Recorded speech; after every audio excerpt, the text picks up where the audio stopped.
মানুষ অনেক কিছু চায়, কিন্তু পায় সেটাই যা তার রিজিকে থাকে। আমি হাবিব সবসময় নিজের ভাগ্যে সন্তুষ্ট থাকতে পছন্দ করি। সত্যি বলতে, আজকের এই পার্ক বা ব্যবসা এসবই আমার কোনো পূর্ব পরিকল্পনা বা টার্গেটে ছিল না। তবে এই ডিফারেন্ট টাচ আল্লাহ আমাকে মিলাই দিয়েছেন। কেন দিয়েছেন সেটা তিনিই ভালো জানেন। হয়তো আমার সততার কোনো পুরস্কার এটি। আমি হাবিব।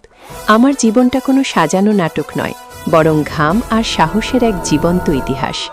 আমি যেমন এসি রুমে ব্লেজার আর টাই পরে নিজের যোগ্যতার প্রমাণ দিতে জানি, ঠিক তেমনি প্রয়োজনে ডাস্টবিনের ময়লা নিজ হাতে পরিষ্কার করে নিজের কাজকে সম্মান করতেও জানি। কোনো কাজই আমার কাছে ছোট নয়, কারণ আমার মেধা আর রক্ত পানি করা শ্রমই আমার আসল অহংকার।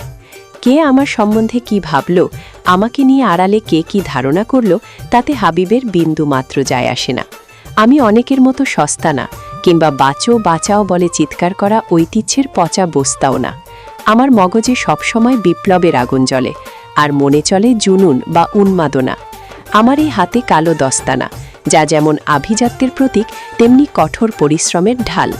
যারা শুধু ব্লেজার পরে বাবু সেজে ফিটফাট থাকতে জানে।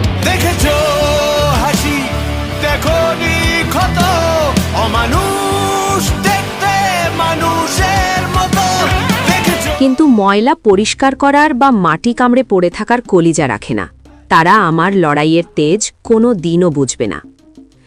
কাউকে ছোট করে দেখার কোনো ইচ্ছা আমার কোনো দিন ছিল না, আর আজ যখন আমি এই অবস্থানে, তখনও নেই। আমি বিশ্বাস করি নিজের কাজ দিয়ে বড় হতে হয়, কাউকে নিচু করে নয়। তবুও আমার সাথে ক্রমাগত চক্রান্ত করা হচ্ছে। অবাক লাগে, হাতে প্রমাণ থাকার পরেও যখন দেখা যায় সেগুলো কোনো কাজে আসছে না, তখন মানুষের ওপর থেকে বিশ্বাস উঠে যায়। আজ আছি, কাল হয়তো থাকব না। জীবন তো এমনই অনিশ্চিত। তাই এই কথাগুলো স্মৃতি হিসেবে রেখে গেলাম।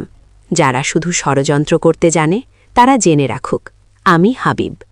আমার জীবনটা ঘাম আর সাহসের এক জীবন্ত ইতিহাস।